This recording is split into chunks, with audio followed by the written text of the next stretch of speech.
Henry the Sixth, the second part, Act 1, Scene 1. Flourish of trumpets, then ho boys, enter King Henry, Duke Humphrey of Gloucester, Salisbury, Warwick, and Cardinal Beaufort on the other side, the Queen, Suffolk, York, Somerset, and Buckingham on the other. Suffolk. As by your high imperial majesty, I had in charge at my depart for France, as procurator to your excellence, to marry Princess Margaret for your grace. So in the famous ancient city of Tours, in presence of the kings of France and Sicily, the Dukes of Orleans, Calabar, Bretagne, and Alençon, 7 earls, 12 barons, and 20 reverend bishops, I have performed my task and was espoused, and humbly now upon my bended knee, in sight of England and her lordly peers, deliver up my title and the Queen to your most gracious hands, that are the substance of that great shadow I did represent, the happiest gift that ever Marquess gave, the fairest queen that ever king received. Suffolk, arise, welcome Queen Margaret. I can express no kinder sign of love than this kind kiss, O Lord, that lends me life. Lend me a heart replete with thankfulness, for thou hast given me in this beauteous face a world of earthly blessings to my soul, if sympathy of love unite our thoughts. Great King of England and my gracious Lord, the mutual conference that my mind hath had, by day, by night, waking in my dreams, in courtly company or at my beads, with you, mine alder leafest sovereign, makes me the bolder to salute my king with ruder terms, such as my wit affords, and overjoy of heart doth minister. Her sight did ravish, but her grace in speech, her words clad with wisdom's majesty, makes me from wondering fall to weeping joys, such is the fullness of my heart's content. Lords, with one cheerful voice, welcome my love. Long live Queen Margaret, England's happiness. We thank you all, my Lord Protector, so it please your grace, here are the articles of contracted peace between our sovereign and the French King Charles, for 18 months concluded by consent. In premise, it is agreed between the French King Charles and William de la Pole, Marquess of Suffolk, ambassador for Henry, King of England, that the said Henry shall espouse the Lady Margaret, daughter unto Rainier, King of Naples, Sicilia, and Jerusalem, and crown her Queen of England ere the 30th of May next ensuing. Item, it is further agreed between them that the Duchy of Anjou and the County of Maine shall be released and delivered over to the king her father. Uncle, how now? Pardon me, gracious lord, some sudden qualm hath struck me at the heart, and dimmed mine eyes, that I can read no further. Uncle of Winchester, I pray, read on. Item, it is further agreed between them that the Duchy of Anjou and the County of Maine shall be released and delivered over to the king her father, and she sent over the King of England's own proper cost of charges, without having any dowry. They please us well. Lord Marquess, kneel down. We here create thee the first Duke of Suffolk, and girt thee with the sword, cousin of York. We here discharge your grace from being regent i' the parts of France, till term of 18 months be full expired. Thanks uncle Winchester, Gloucester, York, Buckingham, Somerset, Salisbury, and Warwick. We thank you all for this great favor done in entertainment, and to my princely queen. Come, let us in, and with all speed provide to see her coronation be performed. Exeunt king, queen, and Suffolk minent, the rest stayed by Gloucester. Gloucester. Brave peers of England, pillars of the state, to you Duke Humphrey must unload his grief, your grief, the common grief of all the land. What? Did my brother Henry spend his youth, his valor, coin, and people in the wars? Did he so often lodge in open field, in winter's cold and summer's parching heat, to conquer France, his true inheritance? And did my brother Bedford toil his wits to keep by policy what Henry got? Have you yourselves, Somerset, Buckingham, brave York, Salisbury, and victorious Warwick, received deep scars in France and Normandy? Or hath mine uncle Beaufort and myself, with all the learned counsel of the realm, studied so long, sat in the council house, early and late, debating to and fro, how France and Frenchmen might be kept in awe? And hath his highness in his infancy crowned in Paris in despite of foes? And shall these labors and these honors die? Shall Henry's conquest, Bedford's vigilance, your deeds of war, and all our counsel die? O peers of England, shameful is this league, fatal this marriage, cancelling your fame, blotting your names from books of memory, razing the characters of your renown, defacing monuments of conquered France, undoing all as all had never been. Nephew, what means this passionate discourse, this peroration with such circumstance? For France 'tis ours, and we will keep it still. Ay, uncle, we will keep it if we can, but now it is impossible we should. Suffolk, the new-made duke that rules the roast, hath given the duchy of Anjou and Maine unto the poor King Rainier, whose large style agrees not with the leanness of his purse. Now by the death of him that died for all, these counties were the keys of Normandy. But wherefore weeps Warwick, my valiant son? For grief that they are past recovery. For were there hope to conquer them again, my sword should shed hot blood, mine eyes no tears. Anjou and Maine, myself did win them both. Those provinces, these arms of mine did conquer, and are the cities that I got with wounds, delivered up again with peaceful words. Mort Dieu! For Suffolk's duke, may he be suffocate, that dims the honor of this warlike isle. France should have torn and rent my very heart before I would have yielded to this league. I never read but England's kings have had large sums of gold and dowries with their wives, and our King Henry gives away his own to match with her that brings no vantages.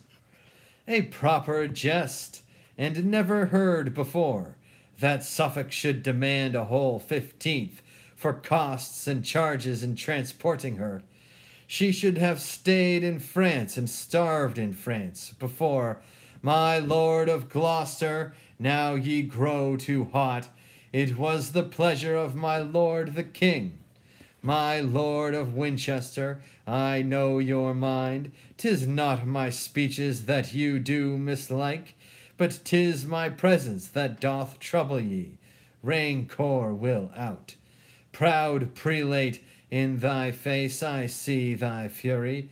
If I longer stay, we shall begin our ancient bickerings.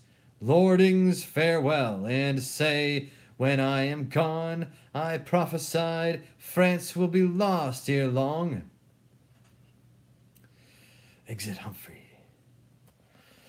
So there goes our protector in a rage. 'Tis known to you he is mine enemy, nay, more an enemy unto you all, and no great friend, I fear me, to the king. Consider, lords, he is the next of blood, and heir apparent to the English crown. Had Henry got an empire by his marriage, and all the wealthy kingdoms of the West, there's reason he should be displeased at it. Look to it, lords, let not his smoothing words bewitch your hearts. Be wise and circumspect.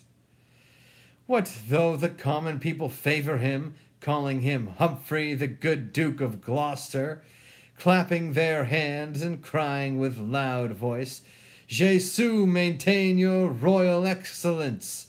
With God preserve the good Duke Humphrey. I fear me, lords, for all this flattering gloss. He will be found a dangerous protector. Why should he then protect our sovereign? He being of age to govern of himself. Cousin of Somerset, join you with me, and all together with the Duke of Suffolk, we'll quickly hoist Duke Humphrey from his seat. This weighty business will not brook delay. I'll to the Duke of Suffolk presently. Cousin of Buckingham, though Humphrey's pride and greatness of his place be grief to us, yet let us watch the haughty cardinal. His insolence is more intolerable than all the princes in the land beside. If Gloucester be displaced, he'll be protector. Or though I, Somerset, will be protector, despite Duke Humphrey or the cardinal. Pride went before, ambition follows him. While these do labor for their own preferment, behooves it us to labor for the realm. I never saw but Humphrey, Duke of Gloucester, did bear him like a noble gentleman. Oft have I seen the haughty cardinal, more like a soldier than a man over the church, as stout and proud as he were lord of all, swear like a ruffian, and demean himself unlike the ruler of a commonweal. Warwick, my son, the comfort of my age, thy deeds, thy plainness, and thy housekeeping hath won the greatest favour of the commons, excepting none but good Duke Humphrey, and brother York, thy acts in Ireland in bringing them to civil discipline, thy late exploits done in the heart of France, when thou wert regent for our sovereign, have made thee feared and honoured of the people. Join we together for the public good, in what we can to bridle and suppress the pride of Suffolk and the cardinal, with Somerset's and Buckingham's ambition, as we may cherish Duke Humphrey's deeds, while they do tend the profit of the land. So God help Warwick, as he loves the land and common profit of his country. And so says York, for he hath greatest cause. Then let's make haste away, and look unto the main. Unto the main? O father, Maine is lost, that Maine which by main force Warwick did win, and would have kept so long as breath did last. Main chance, father, you meant, but I meant Maine, which I will win from France, or else be slain. Anjou and Maine are given to the French. Paris is lost, the state of Normandy stands on a tickle point, now they are gone. Suffolk concluded on the articles. The peers agreed, and Henry was well pleased to change 2 dukedoms for a duke's fair daughter. I cannot blame them all. What is it to them? 'Tis thine they give away, and not their own. Pirates may make cheap pennyworths of their pillage, and purchase friends and give to courtesans, still revelling like lords till all be gone, while as the silly owner of the goods weeps over them, and wrings his hapless hands, and shakes his head, and trembling stands aloof, while all is shared and all is borne away, ready to starve, and dare not touch his own. So York must sit and fret and bite his tongue, while his own lands are bargained for and sold. Methinks the realms of England, France, and Ireland bear that proportion to my flesh and blood, as did the fatal brand Althea burnt unto the prince's heart of Calydon. Anjou and Maine both given unto the French, cold news for me, for I had hope of France, even as I have of fertile England's soil. A day will come when York shall claim his own, and therefore I will take the Neville's part, and make a show of love to proud Duke Humphrey, and when I spy advantage claim the crown, for that's the golden mark I seek to hit. Nor shall proud Lancaster usurp my right, nor hold the scepter in his childish fist, nor wear the diadem upon his head, whose church-like humours fits not for a crown. Then York, be still a while, till time do serve. Watch thou and wake when others be asleep. I pry into the secrets of the state, till Henry surfeiting in joys of love, with his new bride and England's dear-bought queen, and Humphrey with the peers be fallen at jars.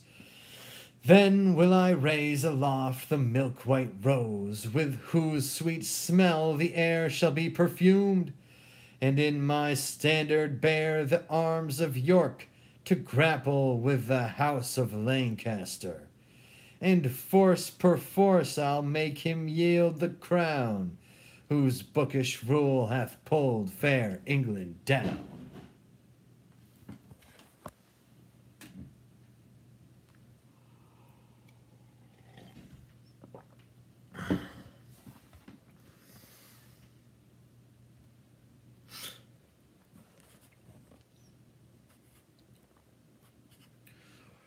Scene 2. Enter Duke of Gloucester and his wife Eleanor, the Duchess. Why droops my lord like overripened corn, hanging the heads at Sarah's plenteous load? Why doth the great Duke Humphrey knit his brows, as frowning at the favours of the world?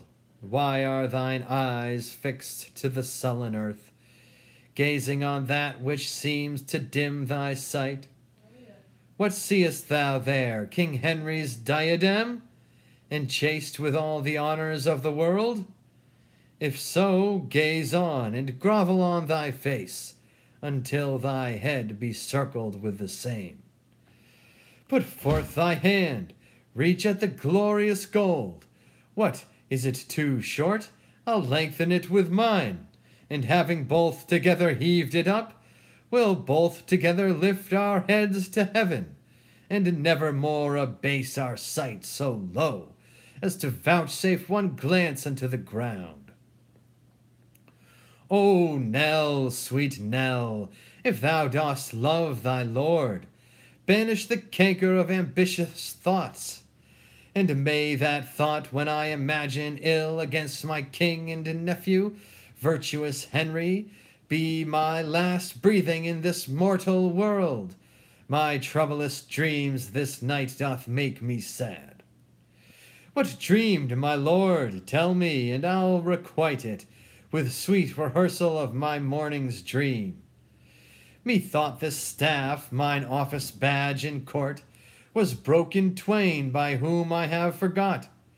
But as I think it was by the cardinal, and on the pieces of the broken wand were placed the heads of Edmund, Duke of Somerset, and William de la Pole, first Duke of Suffolk. This was my dream. What it doth bode, God knows. Tut! This was nothing but an argument, that he that breaks a stick of Gloucester's grove shall lose his head for his presumption. But list to me, my Humphrey, my sweet Duke. Methought I sate in seat of majesty in the Cathedral Church of Westminster, and in that chair where kings and queens were crowned, where Henry and Dame Margaret kneeled to me, and on my head did set the diadem. Nay, Eleanor, then must I chide outright, presumptuous Dane, ill-nurtured Eleanor. Art thou not second woman in the realm, and the Protector's wife, beloved of him? Hast thou not worldly pleasure at command, above the reach or compass of thy thought? And wilt thou still be hammering treachery, to tumble down thy husband and thyself from top honor to disgrace's feet? Away from me, and let me hear no more. What, my lord? Are you so choleric with Eleanor for telling but her dream? Next time I'll keep my dreams unto myself, and not be checked. Nay, be not angry, I am pleased again. My Lord Protector, 'tis his Highness's pleasure you do prepare to ride unto St. Albans, whereas the king and queen do mean to hawk. I go, come, Nell, thou wilt ride with us. Yes, my good lord, I'll follow presently. Follow I must, I cannot go before, while Gloucester bears this base and humble mind. Were I a man, a duke, and next of blood, I would remove these tedious stumbling blocks, and smooth my way upon their headless necks. And being a woman, I will not be slack to play my part in fortune's pageant. Where are you there, Sir John? Nay, fear not, man, we are alone. Here's none but thee and I. Jesus preserve your royal majesty. What sayest thou, majesty? I am but grace. But by the grace of God and Hume's advice, your grace title shall be multiplied. What sayest thou, man? Hast thou as yet conferred with Marjorie Jordan, the cunning witch, with Roger Bolingbroke, the conjurer? And will they undertake to do me good? This they have promised, to show your highness a spirit raised from depth of underground, that shall make answer to such questions as by your grace shall be propounded him.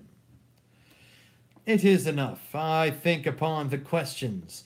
When from St. Albans we do make return, we'll see these things effected to the full. Here, Hume, take this reward.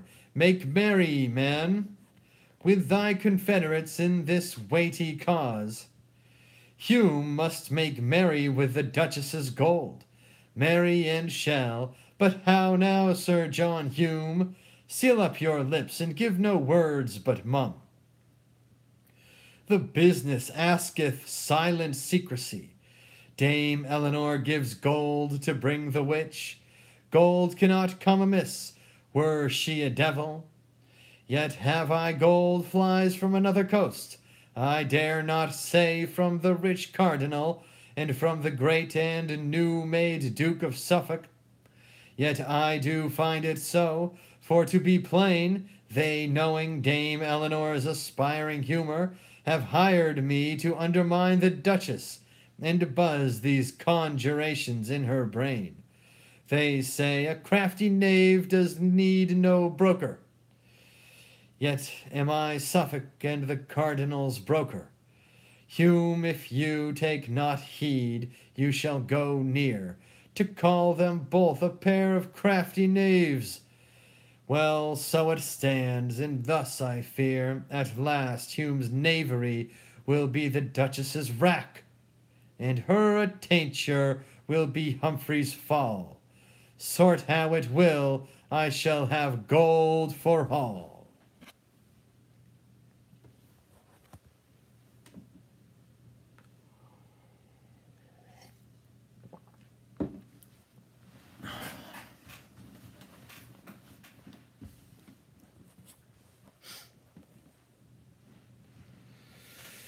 Scene 3. Enter 3 or 4 petitioners. Peter the armorer's man being one petitioner. My masters, let's stand close. My Lord Protector will come this way by and by, and then we may deliver our supplications in the quill. Marry, the Lord protect him, for he's a good man. Jesu bless him. Here it comes, methinks, and the Queen with him. I'll be the first, sure. Come back, fool. This is the Duke of Suffolk, and not my Lord Protector. How now, fellow, wouldst anything with me? I pray, my lord, pardon me. I took ye for my Lord Protector. To my Lord Protector? Are your supplications to his lordship? Let me see them. What is thine?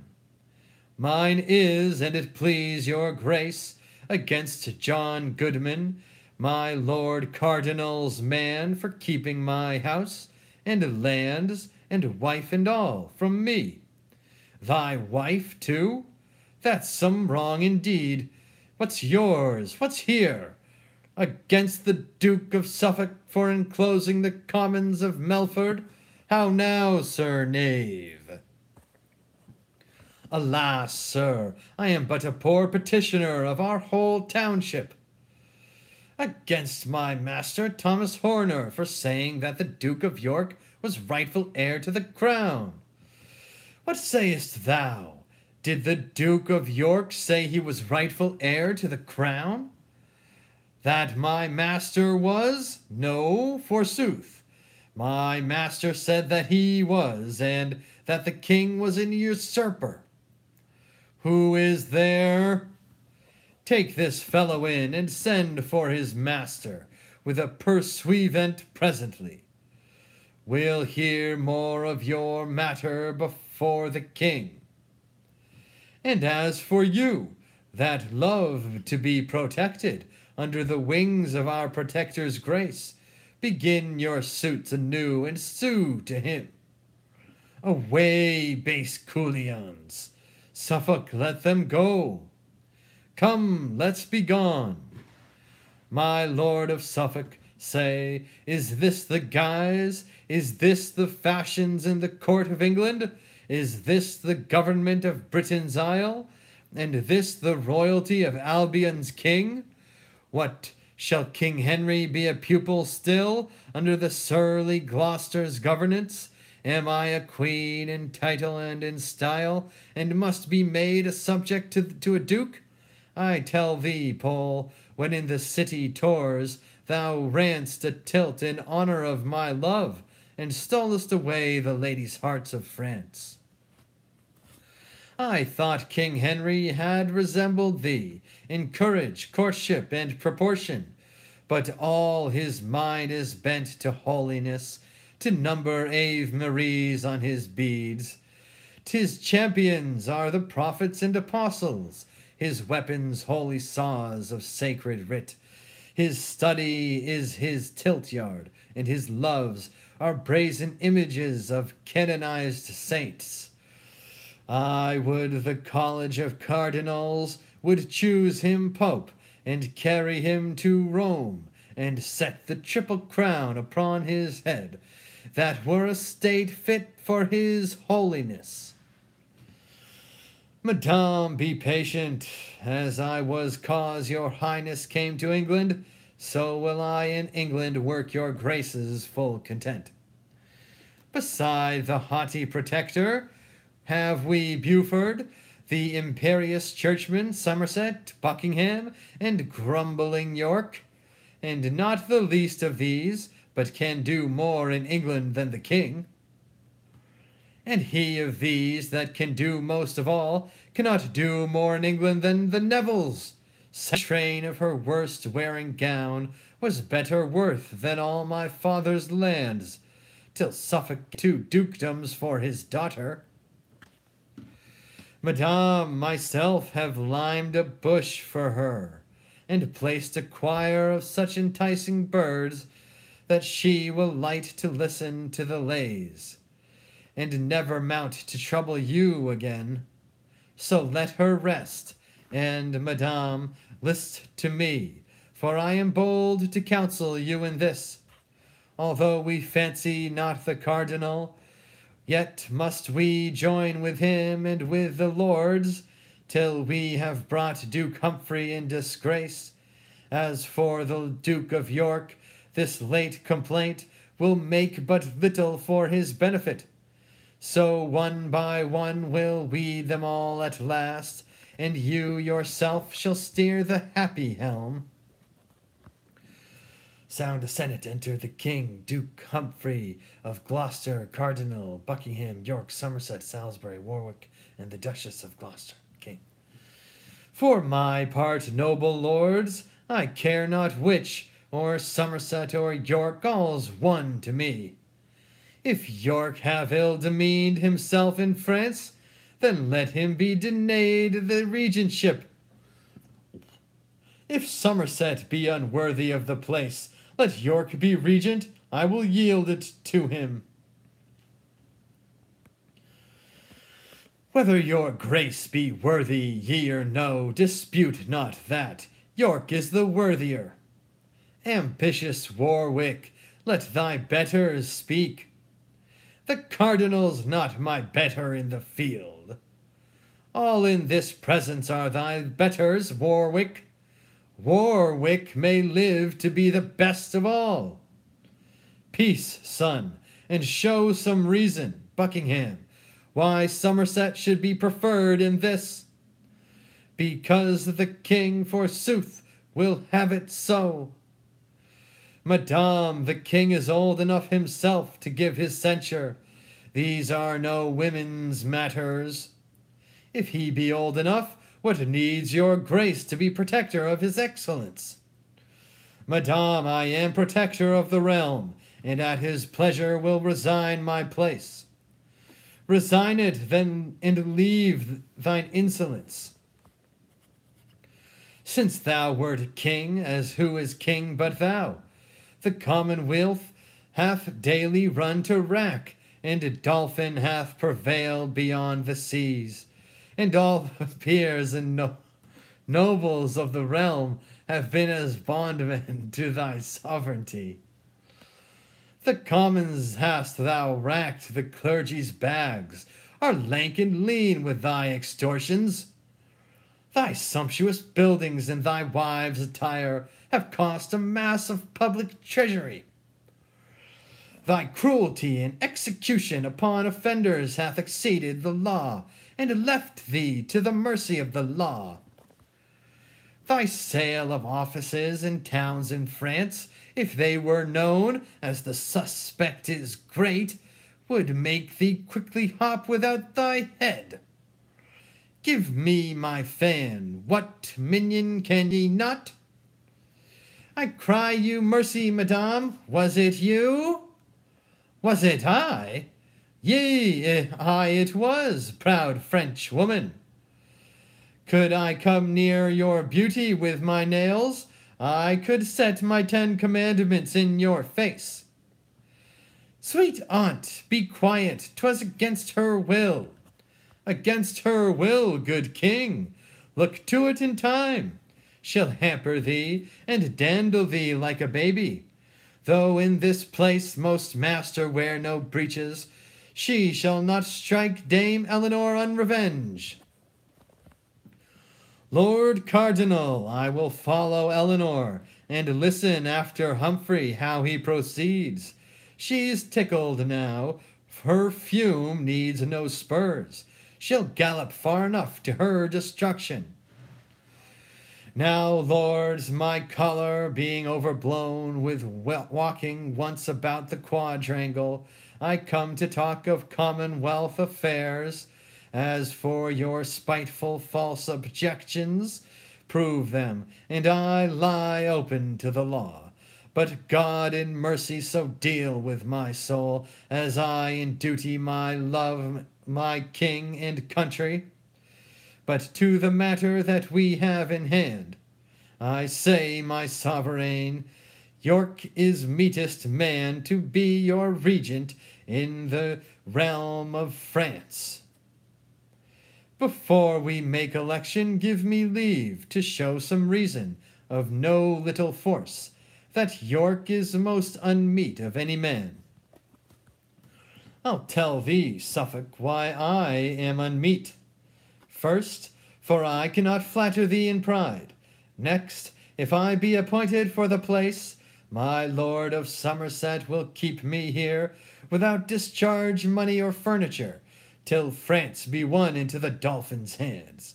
Last time I danced attendance on his will, till Paris was besieged, famished, and lost. That can I witness, and a fouler fact did never traitor in the land commit. Peace, headstrong Warwick, image of pride, why should I hold my peace? Because here is a man accused of treason. Pray God the Duke of York excuse himself. Doth any one accuse York for a traitor? What meanest thou, Suffolk? Tell me, what are these? Please it your majesty, this is the man that doth accuse his master of high treason. His words were these, that Richard, Duke of York, was rightful heir unto the English crown, and that your majesty was an usurper. Say, man, were these thy words? And it shall please your majesty, I never said nor thought any such matter. God is my witness, I am falsely accused by the villain. By these 10 bones, my lords, he did speak them to me in the garret one night, as we were scouring my lord of York's armor. Base dunghill villain and mechanical, I'll have thy head for this thy traitor's speech. I do beseech your royal majesty, let him have all the rigor of the law. Alas, my lord, hang me if ever I spake the words.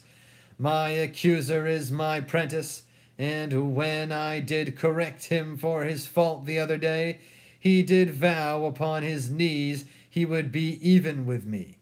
I have good witness of this, therefore I beseech your majesty, do not cast away an honest man for a villain's accusation. Uncle, what shall we say to this in law? This doom, my lord, if I may judge, let Somerset be regent over the French, because in York this breeds suspicion. And let these have a day appointed them, for single combat in convenient place, for he hath witness of his servant's malice. This is the law, and this Duke Humphrey's doom. I humbly thank your royal majesty. I accept the combat willingly.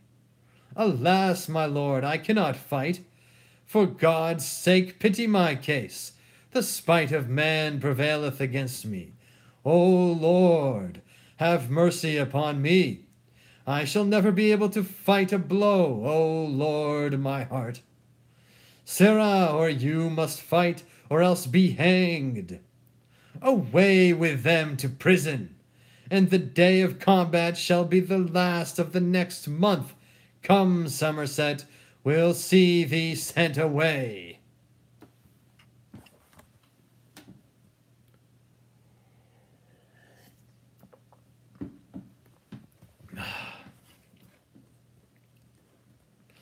Enter the witch, Marjorie Jordan, the two priests Hume and Southwell, and Bolingbroke. Scene 4.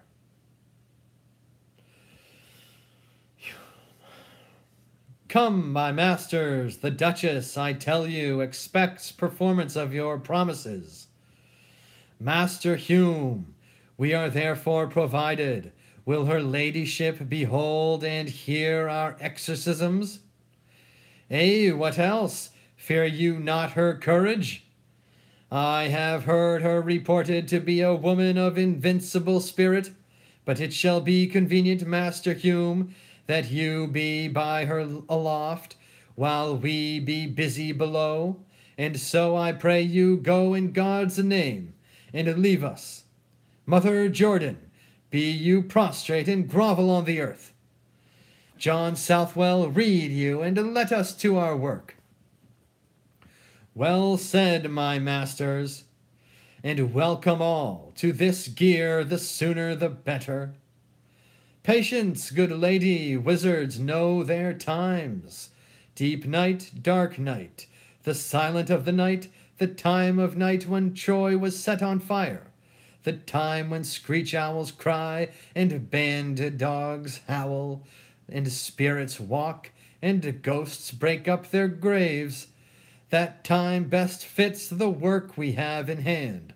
Madame, sit you and fear not, whom we raise, we will make fast within a hollowed verge. Here do the ceremonies belonging, and make the circle. Bolingbroke or Southwell reads conjuro, etc. Latin, it thunders and lightnings terribly, then the spirit riseth. Spirit. Ad sum. Monsieur Judge. Asmath, by the eternal God, whose name and power thou tremblest at, answer that I shall ask, for till thou speak, thou shalt not pass from hence. Ask what thou wilt that I had said and done. First of the king, what shall of him become? The Duke yet lives that Henry shall depose, but him outlive, and die a violent death. Tell me what fate awaits the Duke of Suffolk. By water shall he die and take his end. What shall betide the Duke of Somerset? Let him shun castles. Safer shall he be upon the sandy plains than where castles mounted stand. Have done, for more I hardly can endure. Descend to darkness and the burning lake. False fiend, avoid. Thunder and lightning exit spirit, sinking down again. Enter the Duke of York and the Duke of Buckingham, with their guard Sir Humphrey Stafford as captain, and to break it. York. Lay hands upon these traitors and their trash. Beldam, I think we watched you at an inch. What, madame, are you there? The king and commonweal are deeply indebted for this piece of pains. My lord protector will, I doubt it not, see you well guerdoned for these good deserts. Not half so bad as thine to England's king, injurious duke, that threatest wears no cause. True, madame, none at all. What call you this? Away with them! Let them be clapped up close, and kept asunder. You, madame, shall with us. Stafford, take her to thee. We'll see your trinkets here all forthcoming. All away! Lord Buckingham, methinks you watched her well. A pretty plot, well chosen to build upon. Now pray, my lord, let's see the devil's writ. What have we here? The Duke yet lives that Henry shall depose, but him outlive and die a violent death. Why, this is just eo aecida romans vincer posse. Well, to the rest, tell me what fate awaits the Duke of Suffolk. By water shall he die and take his end? What shall betide the Duke of Somerset? Let him shun castles. Safer shall he be upon the sandy plains than where castles mounted stand. Come, come, my lords, these oracles are hardily attained and hardly understood. The king is now in progress towards St. Albans. With him the husband of this lovely lady. Thither goes these news, as fast as horse can carry them. A sorry breakfast for my lord protector. Your grace shall give me leave, my lord of York, to be the post, in hope of his reward. At your pleasure, my good lord, who's within there, ho! Invite my lords of Salisbury and Warwick to sup with me tomorrow night. Away! End of Act 1. And we have a graphic of the spirit getting summoned.